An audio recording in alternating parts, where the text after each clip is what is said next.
মুসা আলাইহিস সালাম তো একটু বললাম না ফিজিক্যালি খুব স্ট্রং ছিলেন, থাকে না বডি বিল্ডার, সামনে গিয়ে কথা বলে সরো পানি দিতে দাও, তখন মানুষ একটু মূল্যায়ন করে না।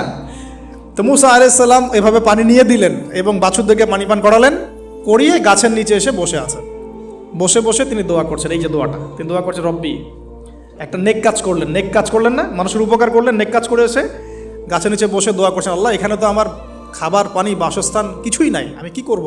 রব্বি ইন্নি লিমা আনজালতা ইলাইয়া মিন খায়রিন ফকির, রব্বি ইন্নি লিমা আনজালতা ইলাইয়া মিন খায়রিন ফকির। আবার বলেন, রব্বি ইন্নি লিমা আনজালতা ইলাইয়া মিন খায়রিন ফকির। অর্থ হচ্ছে, হে আল্লাহ, তুমি তোমার পক্ষ থেকে আমার উপরে যে নেয়ামতগুলো দিবে, আমি এর জন্য ফকির হয়ে বসে আছি।